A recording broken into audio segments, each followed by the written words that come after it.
All right, so like I said, we are going to be going through creating your Notion project planner. So right now I am going to take us to the marketplace. So if you scroll down on your sidebar, scroll all the way down, click on marketplace. The one that I have always talked about is Thomas Frank, or is it Frank Thomas? No, it's definitely Thomas Frank. And it's the ultimate tasks template. He also has, come on, close. He also has this ultimate brain, which it has every single thing you can think about. I just have not felt inclined to click on it and get it because baby, $129, that's like me. But it shouldn't be too bad, right? Oh, he has an expense tracker. Yo, I've been wanting to do that. He also has a content planner. You all, should we do content planner? No. We are gonna stick to it. We're gonna stick to it. So you just click on ultimate tasks. I'm not gonna add it again, but this is the button you would wanna click on. I believe, let's see if I go back and if I click on expense tracker. So yeah, your button will say add. I'm gonna add. You can share your email. You don't have to. You can be added to their mailing list. I think I'm already on there, so no point. In the bottom left corner, you will see that the template is being added. All right, now you see the green check mark and your template is ready. I'm also probably gonna go ahead and add his content planner because what?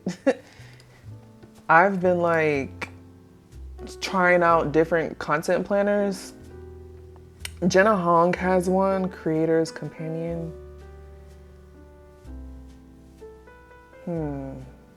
I don't know. But as you can see, I typed in Thomas Frank. Oh, look, there's a shot list for your video creator. And the cool thing is you can take all of these templates and build like a brain, like one big entire thing. That does not make sense. But essentially how he has the ultimate brain is probably because he has combined probably like a lot of these different things into the one template. So that people are able to kind of replicate it versus getting all of the individual templates and then creating individual Notion. What is it called whenever it's not after you've taken a template, I need to look this up. After you've taken a template and now it's in your Notion space, what is that thing called? I don't know.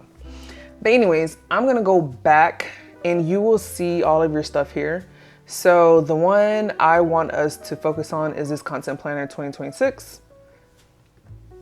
And this is what I renamed the Ultimate Task template to because that's just what I wanted to name it to. And whenever you want to, workspace is adding to your workspace, duh. Okay, whenever you want to delete stuff, so like this is the thing that he added on his template, you can right click it and hit delete so it's gone. I'm gonna keep it there for now because I kind of want to go back and read it one more time. So, but I will be deleting that pretty soon. So let's say for instance, I'm a management consultant. I'm only gonna utilize what my expertise is, which is change management. AKA human-centered change, and think about training, communication, engagement, adoption, metrics, all that fun stuff. What I would do, and what I do like about this top section is that when you start adding things and you start adding dates to the specific line items in your project, you're able, when you come into your workspace, you see all of that stuff here, right? So utilize those features so that you're able to kind of hold yourself accountable to all of the different tasks that you are supposed to be doing. That's a lot.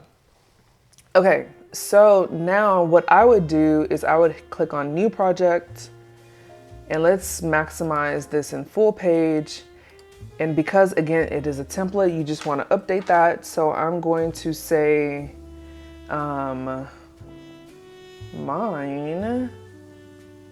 I have my notes down here because I don't want to be talking too much, y'all.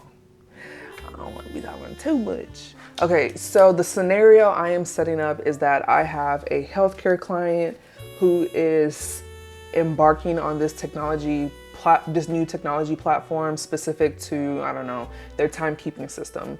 So like, let's say for instance, this client, their company is typically used to employees are submitting their leave on like a sticky note in the break room, or as like a, hey, heads up, I'm gonna be out type of thing. And each department has like their own specific way of how people clock in, clock out, how people submit time off, and how people approve it. So now we're trying to create this one unified approach where this organization can take a unified approach to how they manage timekeeping. So I'm gonna name this project Care Sync because that's what we're trying to do. Or I could say Care Time Sync. Let me see. No, I'll just keep it as Care Sync. Care Sync's nice and easy and crisp and clean. All right, so the client is, I'll just say Ada Tech Solutions. Ada Tech Solutions. Let's close out of this. And then right now we can only see to do and done, but we all know that's not how things work here. So I always mess up on where this thing is. I swear every single time. It's not subtask, it's not conditional coloring because it's already there. Okay, here it goes. So you want to click on group, and because I right now have like this Kanban board view, it's in a list view. You could put it as a board, or you could also have it as a calendar view if you have your dates already lined up. But you can see right here, this doing grouping is not shown. So we want to turn that on. So now we know what we're working on, what needs to be worked on, what we're doing, and what's already done. So first and foremost, to do, maybe we wanted to do like a client kickoff. And we're gonna schedule this to be done on June 1st. So client kickoff is on June 1st. And if we wanted to click into it, like, all right, I need to figure out what are all of the different things I need to do in order for me to have a successful client kickoff, I can click into it by clicking that icon, and then it brings me to this side view. And I can either choose to continue to have a task with subtasks. So the task is client kickoff. And if I wanted to have additional subtasks, I could do that, and it will replicate what I have on the left side, which is the to do, doing, and done buckets. But maybe I don't really want that, and instead I need it to be like a notes section. The nice thing about whenever the subtasks do come is that I have the option to decide if I want it to be an empty page or if I want this task with subtasks. And then also what is super duper cool about this template is that, say for instance, you do have the Kanban board, you can also have the notes at the bottom. Yes, you can have it at the bottom, which is super nice, super helpful. I love it whenever it has that option, because then if I just need to have both options, it's there, which is nice. So client kickoff is what I have to do. The project is assigned to the due date. And then now I could add different tasks. So the different tasks that I need, and you have two options for adding to it. You have either this plus sign, or you could do it right here with this button. So you can see the parent task and then the subtask, which is obtain project team headshots.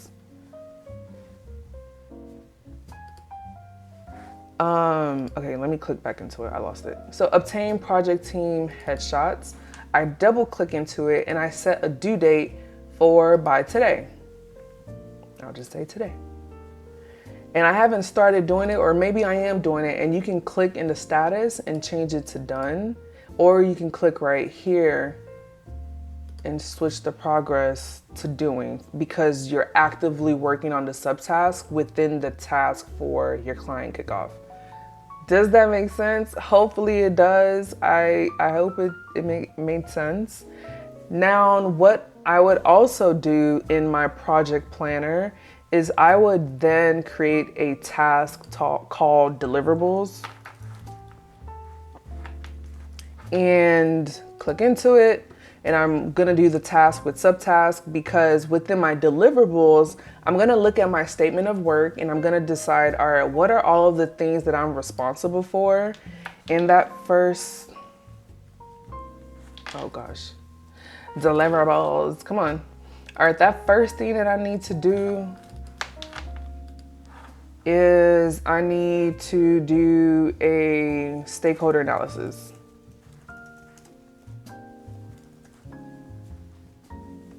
And this is something I'm actively doing. The due date, I can shift it. I will shift it to like June 19th. So I have my stakeholder analysis in my deliverables parent task for this specific project. And I need to switch my project to doing.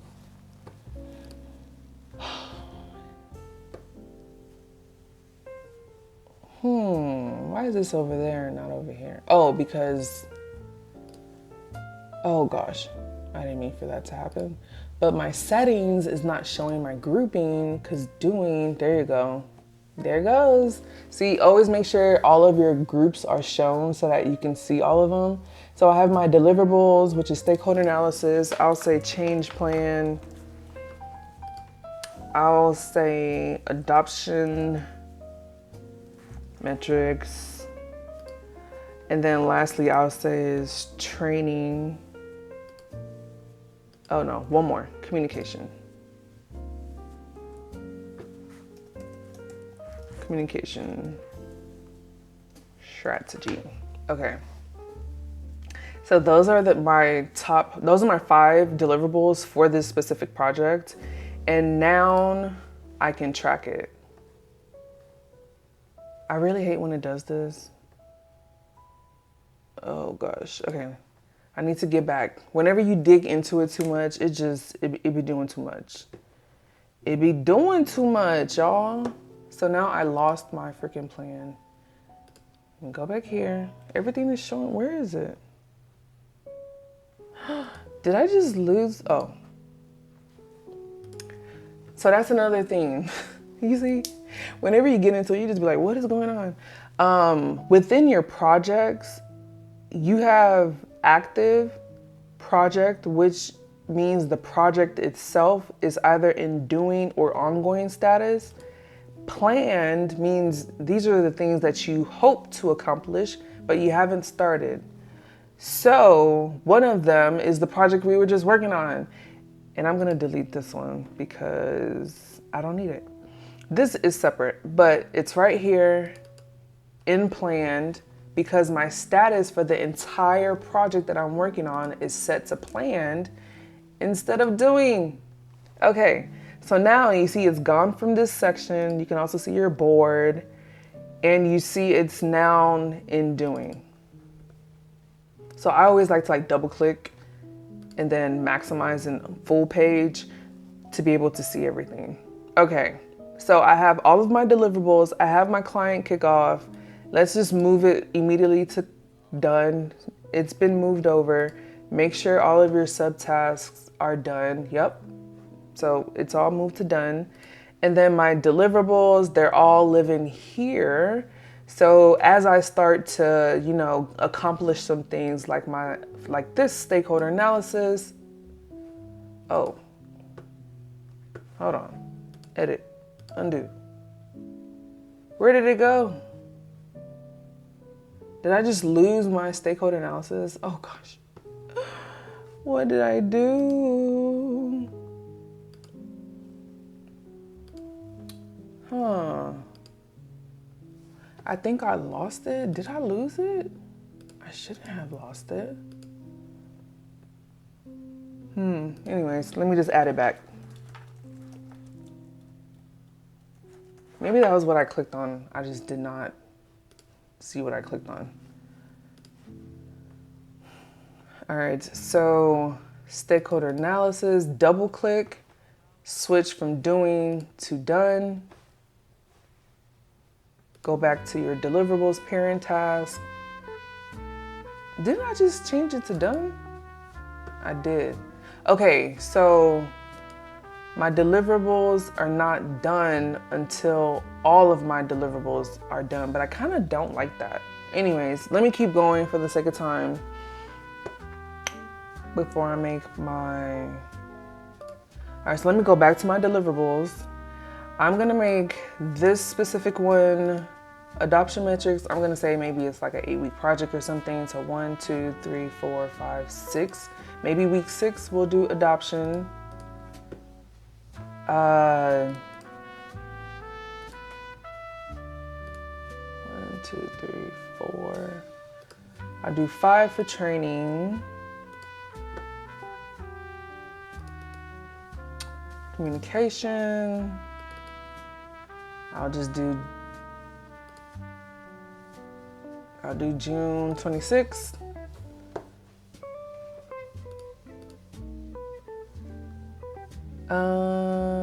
Change plan. I'll set this one to it being due a week after we kick off. And then stakeholder analysis, a week after we kick off, due on the 19th.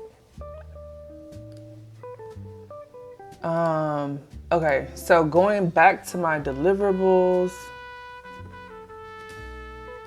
you can look at the calendar. Let's full screen this. So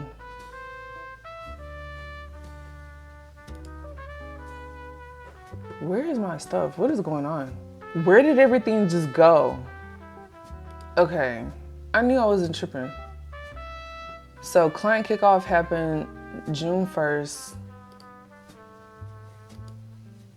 See, we're learning something together. I don't typically use the calendar feature. I just use the board and list feature. So at a high level, you're able to utilize the calendar feature to see all of the tasks within this specific project. That's good to know. One other thing that I haven't touched on is that Notion has this AI feature. I haven't used it just yet, but it is there, and I know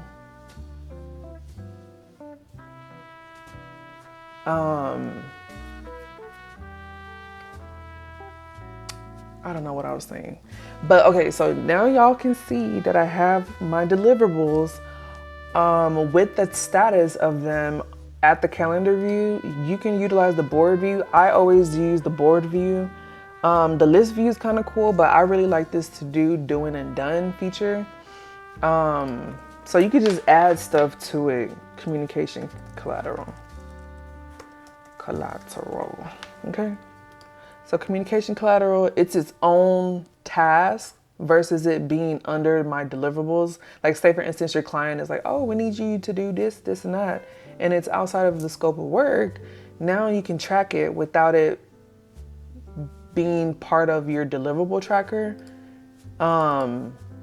which could cause confusion, right? So you don't want that. All right, so all of my tasks are all set up. You've met with your client, you understand what the need is, you understand what your deliverables are, you guys have kicked off, and now it's time for you to execute upon all of your deliverables.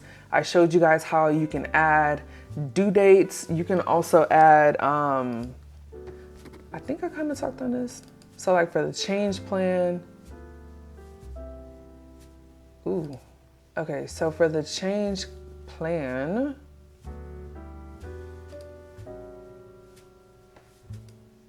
so remember I told you guys earlier how you can have the Kanban board as a list, but then you can also type the notes you need. This is what I love.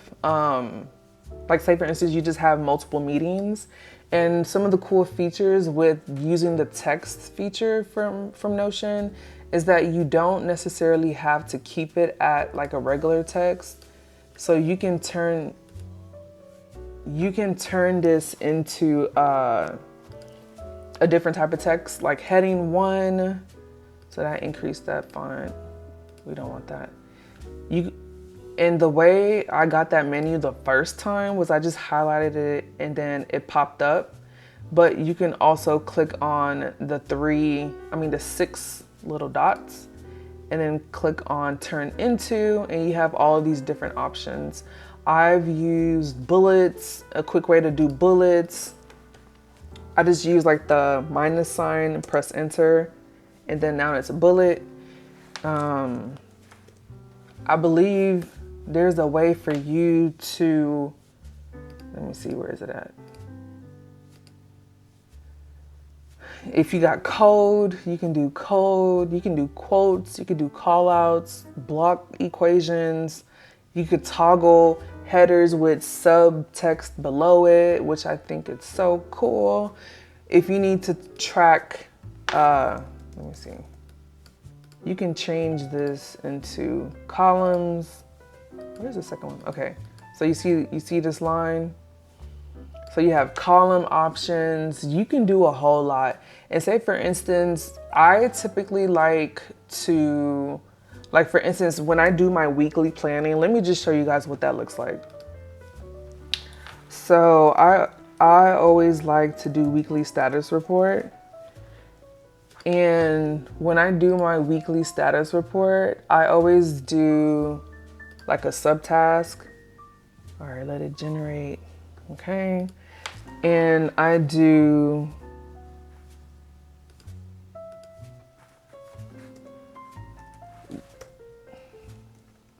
week ending today. Today, I'll just say 5/22/26. Today's not the 22nd. So I would do week ending 5/22/26. And what I like to do is I do, okay, so 5/22. Then there was what, 5/21.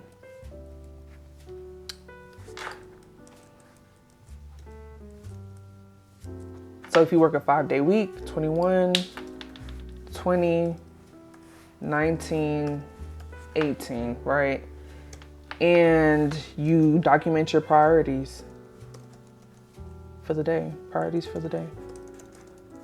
So if that means you need to do, and I keep it at the same level. But one of the things I do is I highlight it. I like to keep it like that and then bold it. And you can also, one other thing I like to do is the background. So each day is gonna be like that. So do that. And I like that it has this recently used line, so you don't have to go searching for what you just used. Pink text, bold. And now you have consistency in your week-to-week or day-to-day planning. You could even further break it down. So instead of having all of these priorities for the day as text, you could do additional subtasks. So that means you're grilling deeper into your project plan.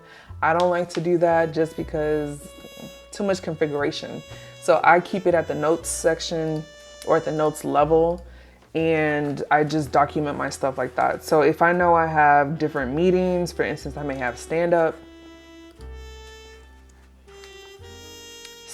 today, then maybe I have stand-up on Thursday. This is not realistic. And then maybe stand-up on Wednesday. So Tuesdays and Fridays are my free day.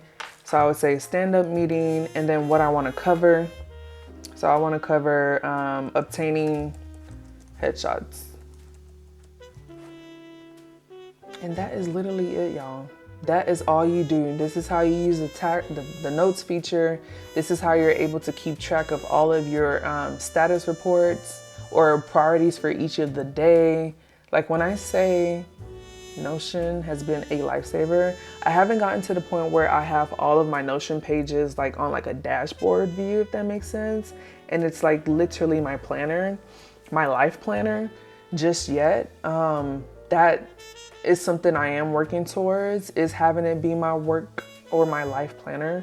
Because I was super happy that he has an expense tracker, because that's something I've been wanting to do and I'm doing manually in Excel, so that just does not make sense for me. But yeah, that is it. I think I've showed you guys all the features. I'm not going to cover AI just yet. You can share your Notion with other people if you want to, if they have Notion as well. So you don't have to keep it to just yourself. You can track the progress. So we're 25% complete on this. You can change, the progress, we're 25% complete based off of the deliverables that are still in to do and doing. You can change these icons. I like to keep it, I don't know, I'll just make it choose, I don't know, a boot. And you can change the color. I always do purples because purple is my favorite color. But you could add all of those different specific customization stuff. You can also add a cover if you wanted to. You can change it. I think they have a bunch that you can choose from. You can reposition it, you can remove it. I don't typically do a cover, but maybe I would if I had like a life planner type of thing. But that is pretty much it. That's how you create projects within your project. All right, so that's all I had for y'all today. Thank you for watching. Drop in the comment section how you use Notion today. What is your favorite templates? Share it in the comment section if you want to, if you want to drop a link to it so others can utilize it. And if you are just finding my channel, welcome. I hope you hit that subscribe button so that you continue to get more information as I share it out there. So I'm gonna catch y'all in the next one. Give me a thumbs up if you like this, or a thumbs down if you didn't find it useful. Yeah. But all right, catch y'all in the next one.